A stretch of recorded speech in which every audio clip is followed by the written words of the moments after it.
yang dilakukan sekarang ini. Bersyukur pada Allah Subhanahu wa taala, mengucap alhamdulillah, selawat atas Nabi Allahumma shalli ala sayyidina Muhammad. Adapun cara pembahasan atau materi ibadah dan penerapan pengalaman yang akan disampaikan nanti oleh narasumber itu Pak Hakiman Jadi. Yang pertama pembukaan, yang kedua sambutan yang akan langsung diberikan nanti oleh kepala sekolah di sini. Yang ketiga materi akan langsung disampaikan materi pada hari ini Pak Hakiman. Dan yang terakhir untuk mengambil berkah atau kelancaran acara kita pada pagi hari ini adalah bersama-sama kita mengucap lafaz basmalah.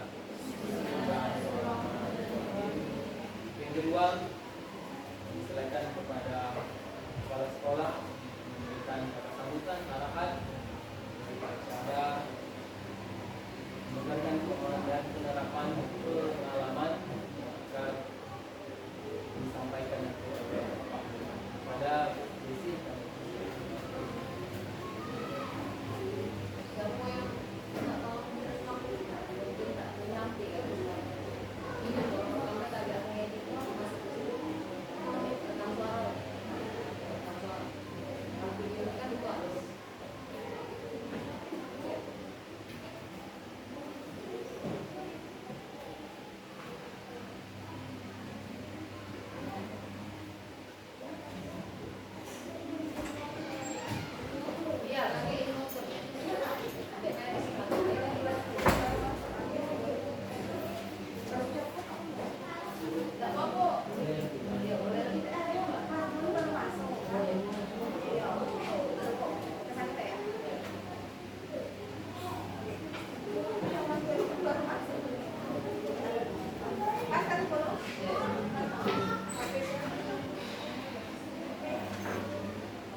jadi CGP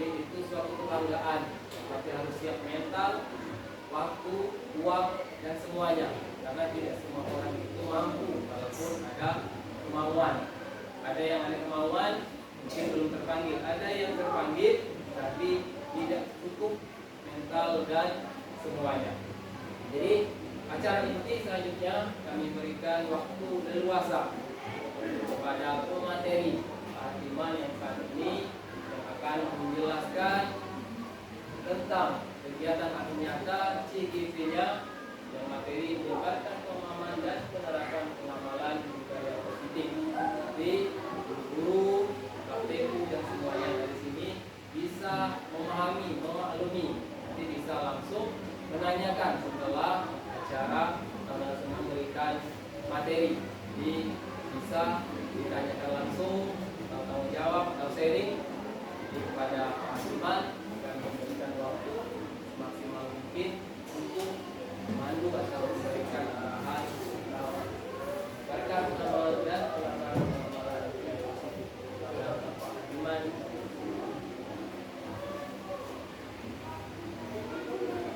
Baiklah, Assalamualaikum warahmatullahi wabarakatuh.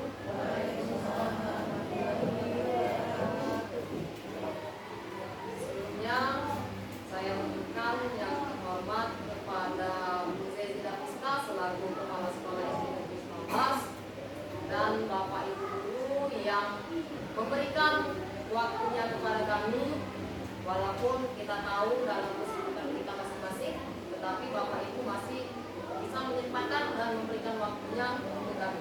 Nah, di sini pada kesempatan ini, karena tadi sudah dibuka ya, karena dalam kesempatan ini kami akan menyampaikan atau melakukan aksi nyata menyebarkan pemahaman dan penerapan pengalaman budaya positif.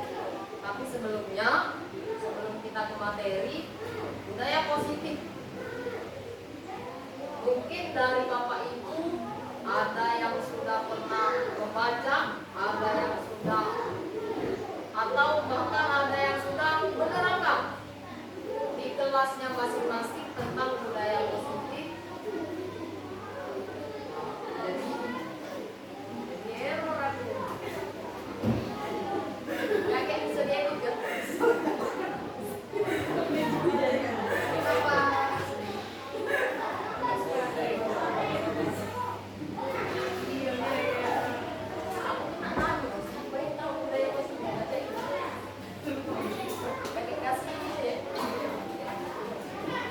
Mungkin dari Bapak Ibu ada yang sudah tahu tentang budaya positif itu bisa memberikan pendapatnya. Saya berikan kesempatan sebelum kita mulai materi. Ya, kami persilakan. Budaya positif itu adalah menurut saya Ya. suatu kegiatan-kegiatan yang efektif dan dijalankan di sekolah yang bisa nantinya melakukan pemahaman tentang kedisiplinan pada siswa. Oke, sangat luar biasa sekali ya pendapat yang diberikan oleh Bu Desi tadi. Kita kasih aplaus dulu ya. Nah, di sini budaya positif.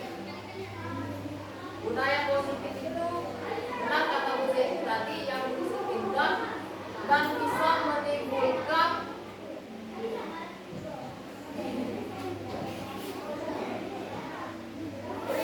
perilaku yang positif ya. Suasana yang positif, bagaimana suasana positif itu yang bisa menghasilkan kebahagiaan mungkin ya. Kita lanjut. Di sini konsep inti budaya positif ini ada 8. Yang pertama itu ada perubahan paradigma belajar. Yang kedua ada disiplin positif. Yang ketiga nilai-nilai kebajikan. Keempat, kebutuhan dasar manusia. Selanjutnya yang kelima ada motivasi perilaku manusia, ada posisi kontrol, keyakinan kelas, dan yang terakhir segitiga restitusi. Yang mana pada kesempatan ini akan kita bahas satu persatu. Kita mulai dari yang pertama, pembelajaran dengan paradigma baru. Nah, di situ bisa dilihat pembelajaran dengan paradigma baru itu merupakan pembelajaran yang dirancang berdasarkan prinsip pembelajaran berdiferensiasi. Nah, di sini pembelajaran berdiferensiasi ini kami CGV angkatan 11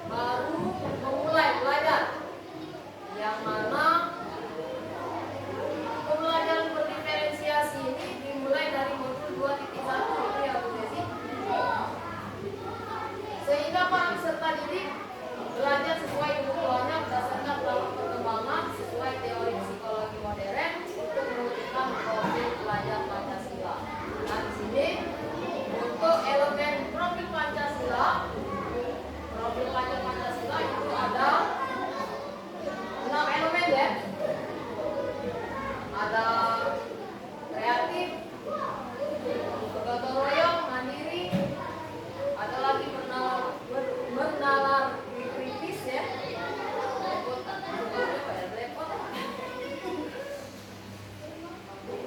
Ini bisa dibaca ya Bapak Ibu. Kita lanjut.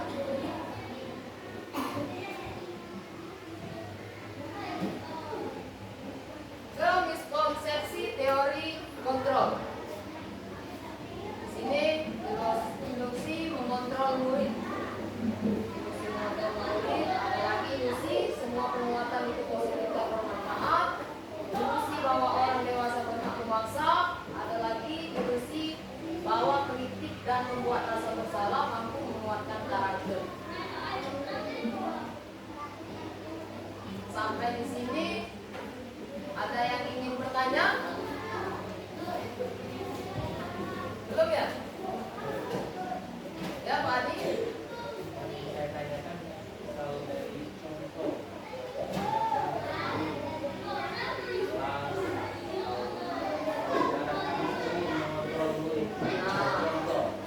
Bagus sekali pertanyaan dari Pak Adi Irawan.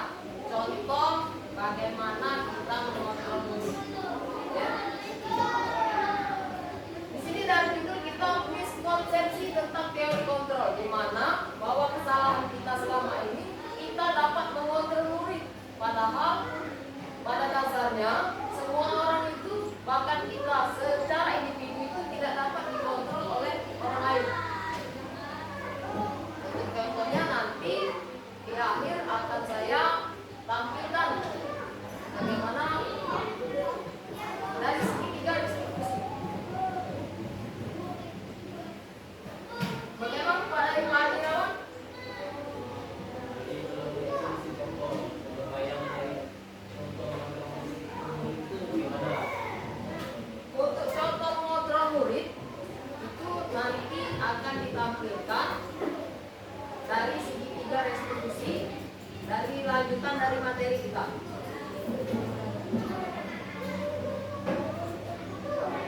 Selanjutnya tadi mengubah paradigma stimulus respon ke pendekatan teori kontrol. Nah, di sini Pak Adi Irawan dan guru yang lain bisa dilihat ada stimulus respon, ada teori kontrol.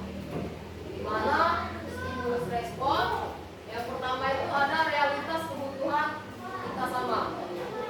Ya. Selanjutnya yang kedua, semua orang melihat hal yang sama. Yang ketiga, kita mencoba mengubah orang agar berpandangan sama dengan kita. Selanjutnya yang kelima, orang lain bisa mengontrol saya. Yang keenam, saya bisa mengontrol orang lain. Yang ketujuh, pemaksaan ada pada saat kita gagal. Jadi pada saat kita ini ternyata bukan gagal. Yang kedelapan, modal berpikir menang atau kalah. Jadi dari gagasan kita maunya menang, ternyata kalah, atau kalah nggak taunya gagasan kita menang. Nah di sini ternyata stimulus respon itu lebih baik kita lakukan dengan pendekatan teori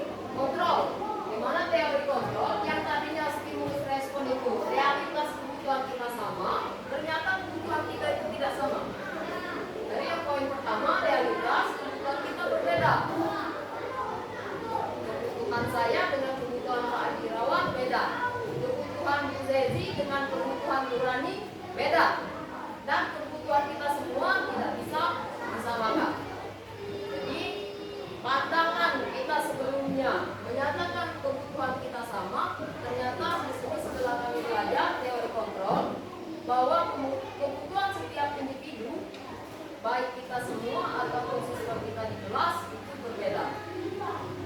Selanjutnya yang kedua, orang lain dapat melihat hal yang sama. Di sini teori kontrolnya setiap orang memiliki gambaran yang berbeda. Mungkin dari pertemuan kita ini, ya, pendapat kita tentang pertemuan ini itu berbeda-beda. Selanjutnya yang ketiga, kita mencoba mengubah orang agar berpandangan sama dengan kita. Itu tidak bisa dipaksakan di teori kontrol bahwa kita berusaha memahami pandangan orang lain.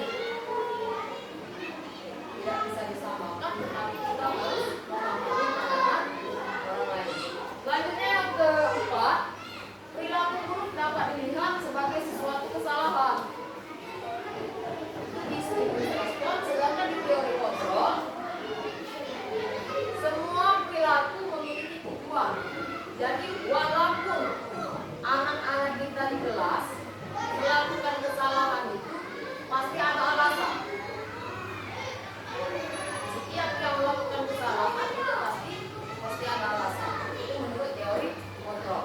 Selanjutnya yang keenam, saya bisa mengontrol orang lain. Ternyata itu di teori kontrol. Yang keenam, Anda atau kita tidak bisa mengontrol orang lain. Jangankan sesama kita guru, kita dengan siswa, kita tidak dapat mengontrol siswa. Ya, kita bisa memfokuskan siswa memperhatikan kita di kelas, tetapi kita tidak dapat mengontrol pikiran mereka. Walaupun pandangan mereka itu ke depan, seperti fokus melihat kita, tapi kita tidak tahu pikiran mereka kemana. Ini menurut teori kontrol. Selanjutnya yang ketujuh, pemaksaan ada pada saat bukan gagal. Setelah kita ukur, ternyata bukan kita gagal. Yang ada kitanya kecewa, karena kita tadi memaksakan kehendak kita ke orang yang tertentu. Nah, menurut teori kontrol, di sini harus ada kolaborasi dan konsensus menciptakan pilihan-pilihan baru. Sampai sini ada yang ingin ditanyakan? Lanjut ya. Yang kedelapan, model berpikir menang atau kalah. Sedangkan teori kontrolnya itu model berpikiran menang-menang atau win-win solution. Bukan kombinasi win, tapi win-win solution. Untuk hasilnya dulu ya Bapak Ibu. Saya minta Bapak Ibu seluruhnya berdiri.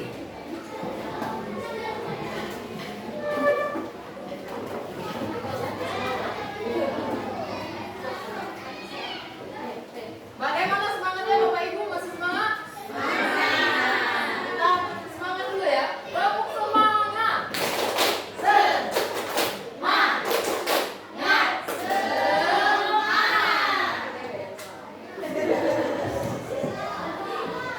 Ya, silakan duduk kembali.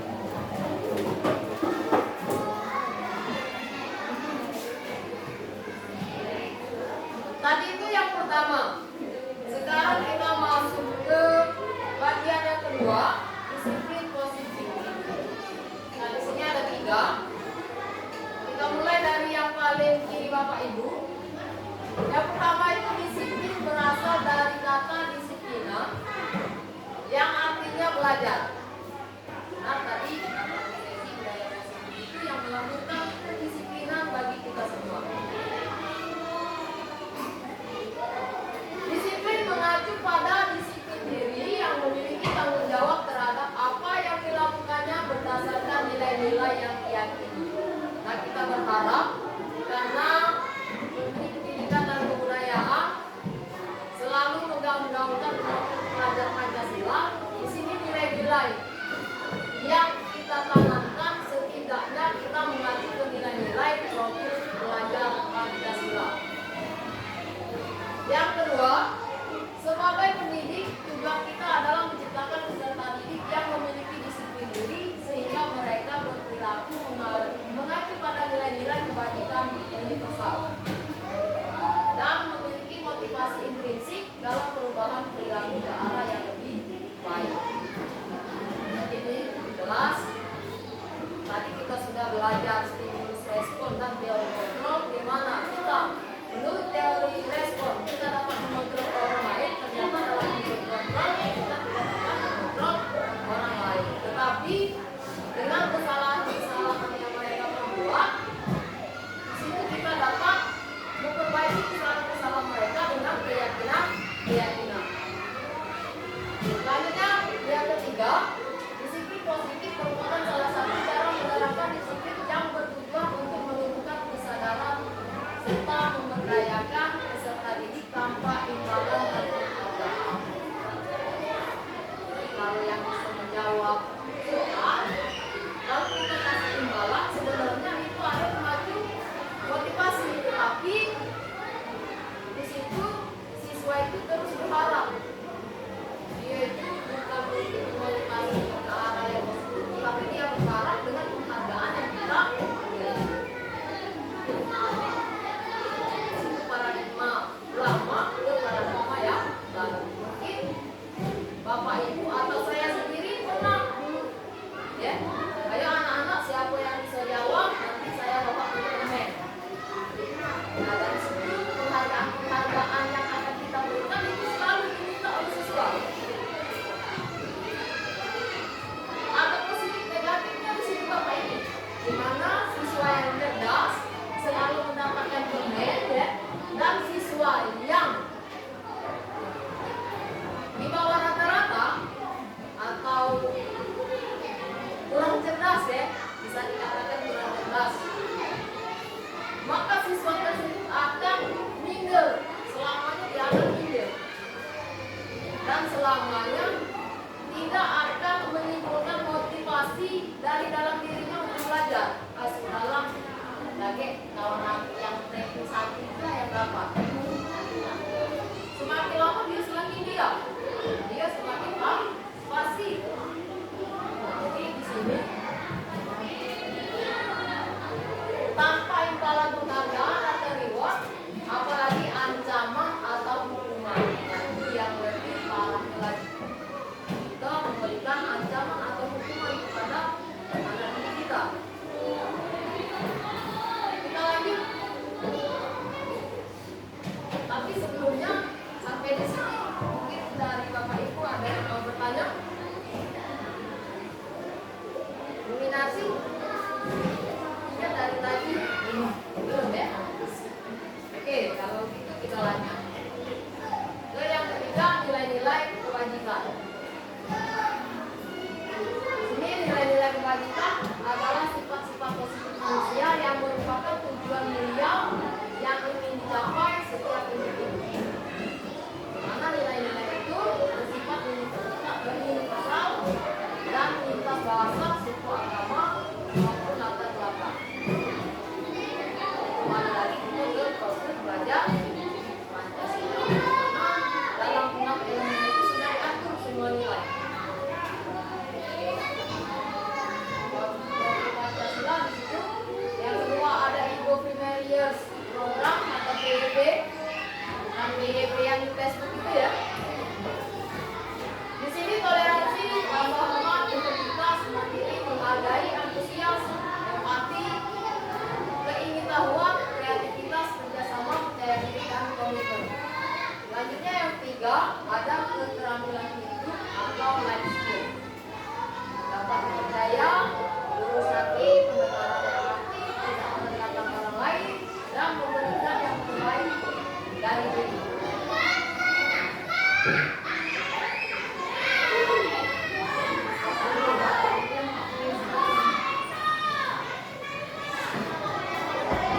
Kita lanjut yang keempat, kebutuhan dasar manusia.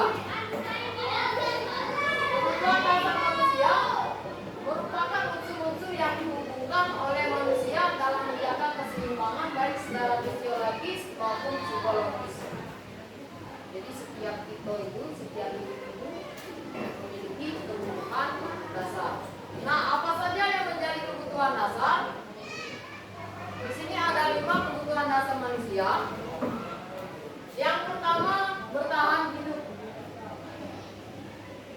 mulai dari makanan, pakaian, tempat tinggal, keamanan, dan kesehatan. Selanjutnya kebutuhan yang kedua, kasih sayang dan rasa diterima. Rasa diterima, dipedulikan, berbagi, kerjasama, dan menjadi kelompok, bagian dari kelompok. Selanjutnya kebutuhan yang ketiga itu kebutuhan penguasaan. Di situ tentang harga diri, keinginan untuk dianggap, memimpin, berprestasi, diakui dan didengar. Yang keempat kebebasan. Di situ dalam kebebasan mandiri, memiliki pilihan, mencoba hal baru, mampu mengendalikan diri. Selanjutnya yang terakhir kesenangan. Bermain, humor, antusiasme, dan tertawa. Inilah 5 kebutuhan dasar setiap manusia ya. Sampai sini ada yang ingin ditanyakan? Begitu?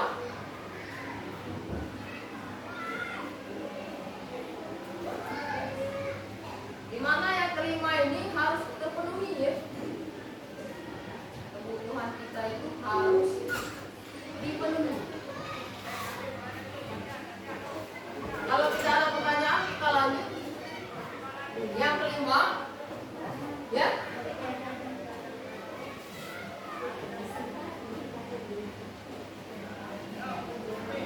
Ya, Bunda. Ada tidak terpenuhi apa yang akan terjadi, Pak? Kalau yang tidak terpenuhi, salah satu di antara 5 tidak dipenuhi, mungkin ada kekurangan-kekurangan dari dalam diri kita ya. Misalnya kebutuhan kesenangan, tidak ada kesenangan yang terpenuhi dalam diri kita. Apa yang akan kita rasakan? Nah, mungkin kebosanan ya. Bagaimana Bu Ika? Bisa diterima? Jadi yang 5 ini wajib dipenuhi. Apapun caranya harus kita dapatkan karena merupakan kebutuhan dasar kita masing-masing. Banyak tegangnya.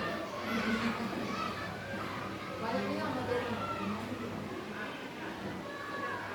Yang kelima, motivasi perilaku manusia. Sini ada 3. Untuk menghindari hukuman dan ketidaknyamanan. Yang kedua, untuk mendapatkan imbalan. Ya. Dan tadi apa sekarang ya?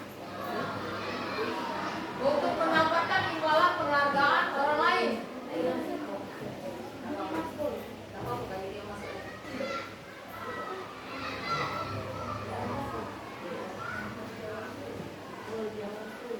Nah, di sini ada tambah panah ya Bapak Ibu yang harus diperhatikan. Di sini memotivasi ekstrinsik. Jadi dari yang untuk mendapatkan imbalan ke menghindari hukuman. Jadi kalau dia dapat penghargaan, di situ dia keluar dari hukuman. Selanjutnya yang ketiga, untuk menjadi orang yang mereka inginkan dan menghargai diri sendiri dengan nilai-nilai yang mereka yakini. Itu motivasi intrinsik dari dalam dirinya masing-masing. Kalau yang ini dari luar, mungkin kalau bahasa kita itu ada labelnya ya. Dapat penghargaan. Waktu juara lari ya. Dapat pengakuan dari teman-teman yang lain. Kalau yang ini motivasi dari dalam diri. Saya harus membuat yang terbaik untuk diri minimal diri sendiri dan bisa berbuat baik kepada orang lain. Kita lanjut ya.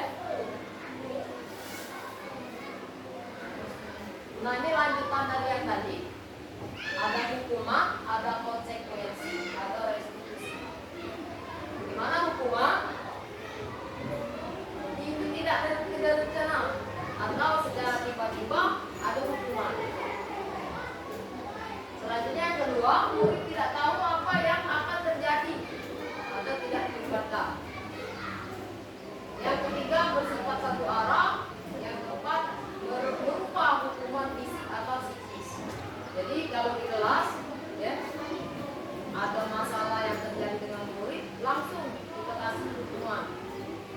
Misal ada siswa yang telah datang, kita suruh keluar, membersihkan WC, ya, itu hukuman yang kita berikan. Yang kedua ada konsekuensi. Rencana disepakati sesuai peraturan.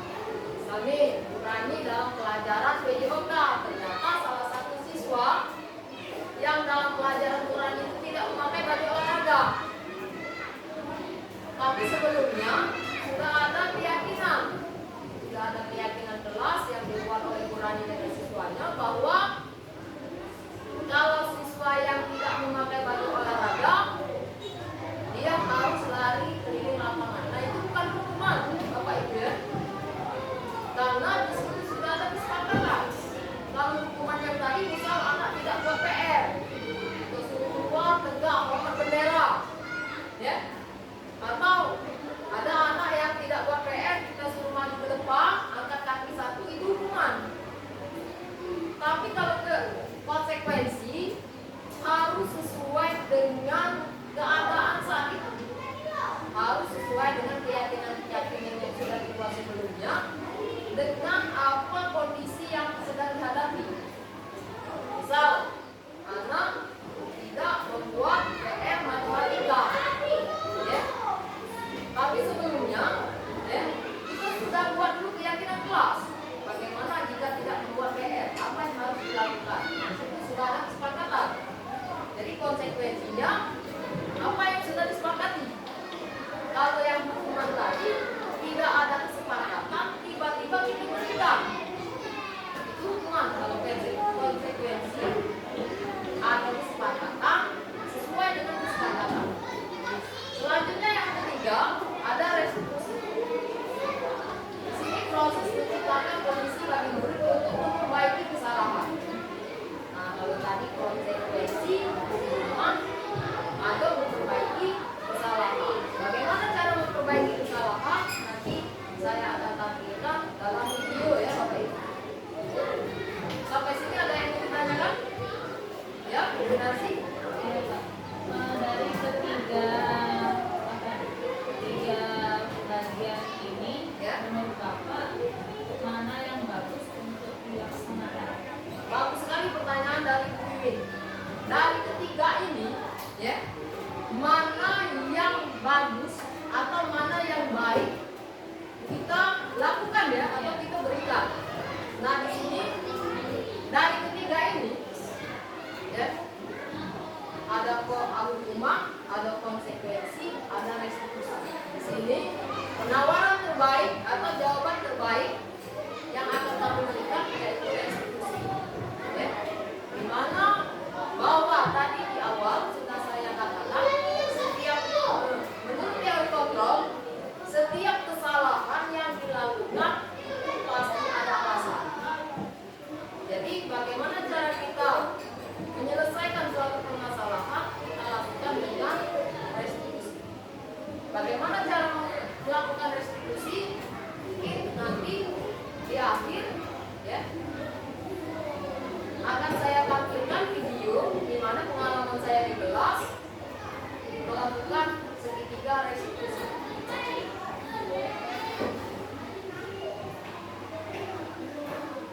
Selanjutnya yang ke-6, ini ada 5 posisi kontrol.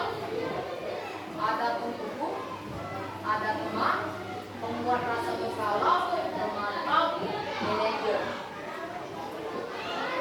Mana kelimanya ini ada penjelasannya. Bagaimana kita sebagai posisi penghukum, kita sebagai teman, dan lain-lain. Kita lanjut. Di sini ada kasus siswa tidak memakai atribut lengkap saat upacara bendera. Nah di situ ada hormat pada bendera selama 30 menit itu hukum. Ya. Hukum. Selanjutnya berapa kali Bapak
posisi kita sebagai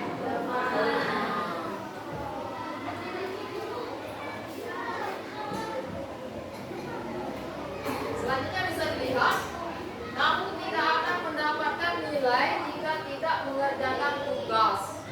Ini posisi kita sebagai pemohon. Kita lanjut. Keyakinan kelas. Mengapa keyakinan kelas? Mengapa bukan peraturan kelas? Ada yang bisa membedakan peraturan kelas dengan keyakinan kelas? Ada Bapak Ibu? Ya, Bu Desi? Keyakinan kelas itu dibuatnya bersama-sama dan bersama. Ya.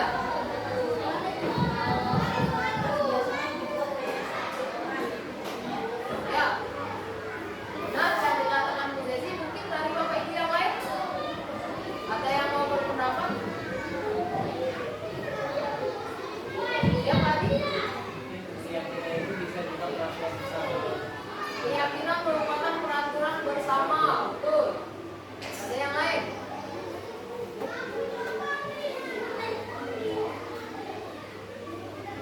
Kalau tidak ada, mengapa keyakinan kelas, mengapa bukan peraturan kelas? Di sini ada berbeda ya. Ada keyakinan, ada peraturan. Kalau peraturan itu sama dengan tata tertib ya. Mungkin dulu ada tata tertib tidak boleh datang terlambat. Nah di sini di keyakinan kelas itu lebih halus lagi. Yang tidak boleh datang terlambat itu dengan datang tepat waktu. Nah itu kenapa keyakinan kelas? Kenapa bukan peraturan? Ya, karena kalau peraturan itu isinya kalimatnya negatif. Tidak boleh datang terlambat.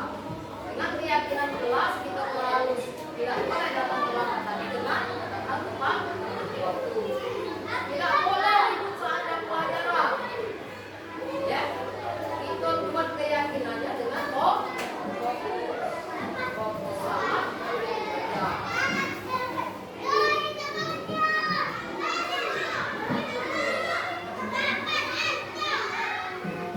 Pembentukan keyakinan kelas bersifat abstrak, ya. Yang kedua, berupa perkataan universal. Yang ketiga, dibuat dalam kenyataan positif. Selanjutnya yang keempat, sedikit saja agar mudah diingat. Ya. Kalau yang tadi panjang, tidak boleh datang terlambat. Dengan keyakinan kelas kita buat datang tepat waktu.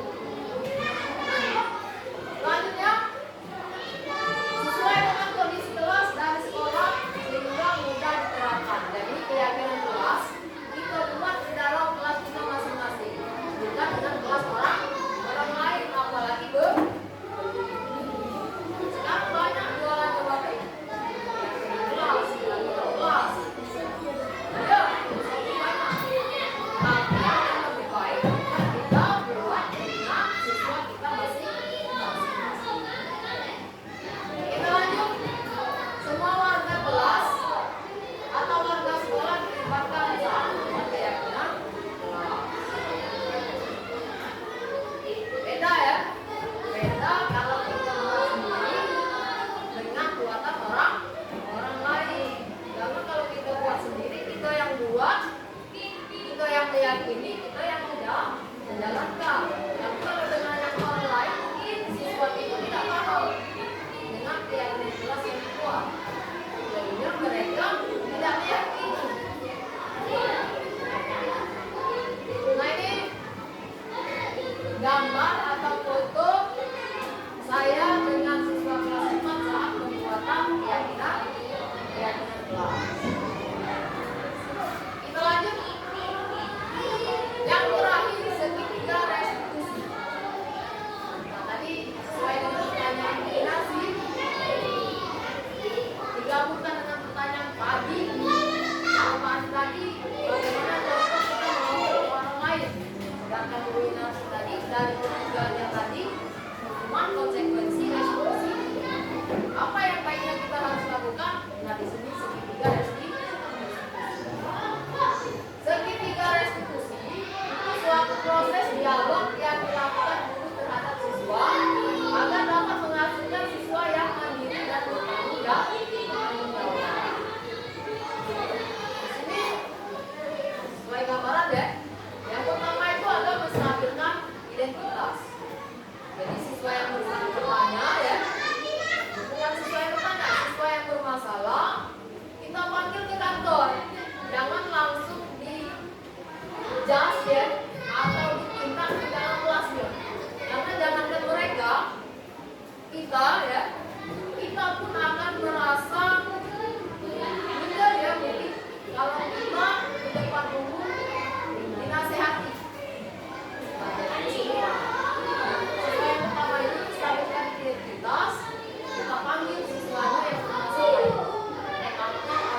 melakukan hal yang lebih dari yang dia lakukan saat itu. Nah, jadi situ kita stabilkan dulu. Stabilkan dulu, kita tanya apa alasannya. Karena kemarin itu sesuai pelajaran, Pak, karena aku tidak senang pelajaran matematika. Saat dia pelajaran matematika, dia menentukan. Kenapa? Jadi saya tanya mengapa tidak senang dengan pelajaran matematika? Ya, alasannya karena dia itu sulit mengerti paham yang pelajaran matematika.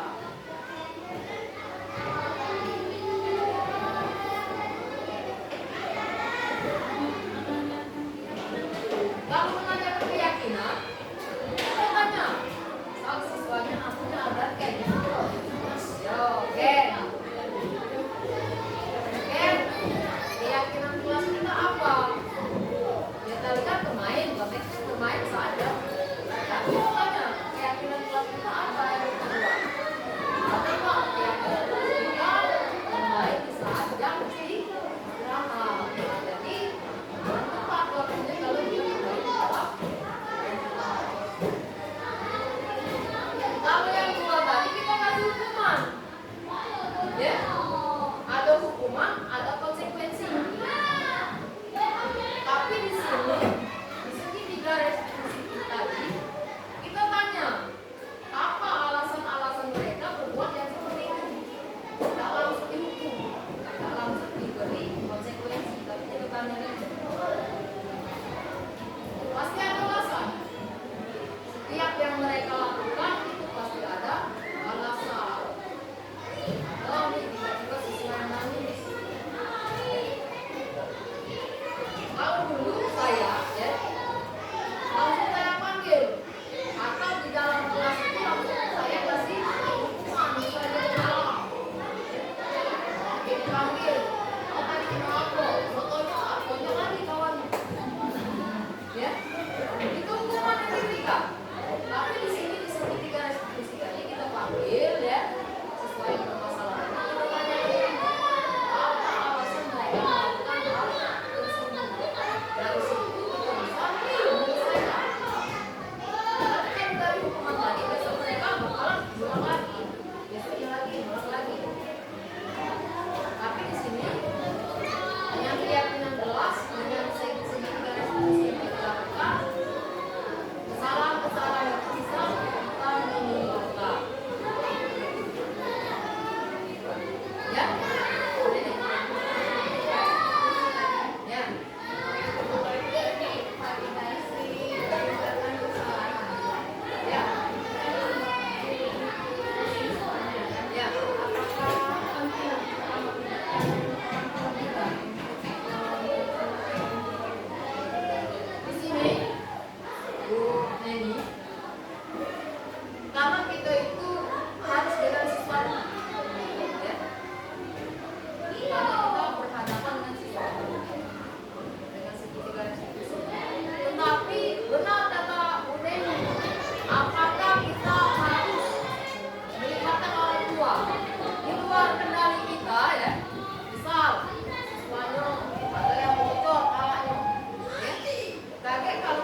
setidaknya ini dengan keyakinan yang kita buat itu dapat meminimalisir kesalahan-kesalahan yang akan mereka lakukan.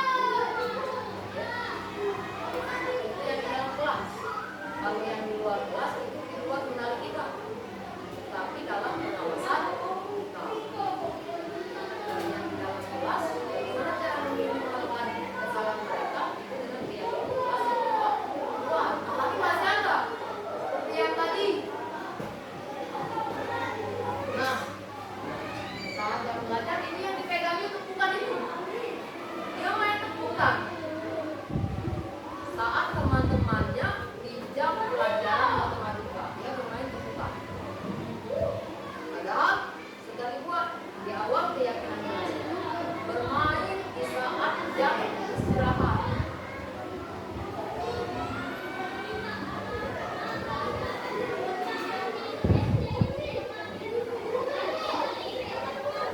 Terakhir,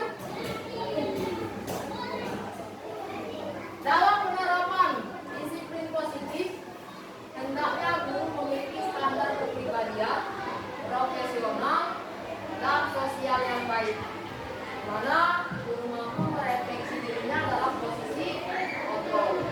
Dia ada 6 kali posisi. Ada posisi sebagai teman, posisi sebagai manajer, posisi sebagai pembuku. Ini mampu merefleksi dirinya dalam posisi kontrol. Bagaimana perjalanan dirinya sebagai among atau manajer yang menuntut murid-muridnya menjadi insan yang mandiri, merdeka, dan bertanggung jawab.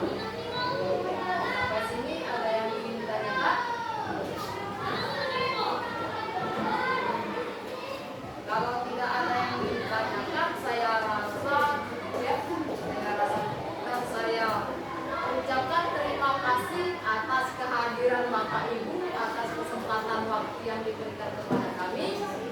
Saya ucapkan terima kasih, dan mungkin dalam penyampaian tadi mungkin ada yang kurang jelas, ada yang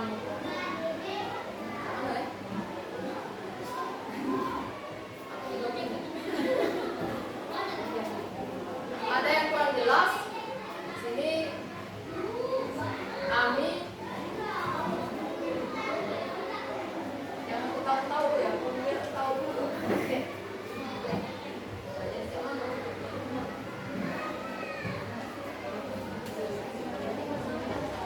Untuk penutupan kami beri kesempatan waktu kepada Pak Adi Rawan. Selamat Pak Adi. Silakan.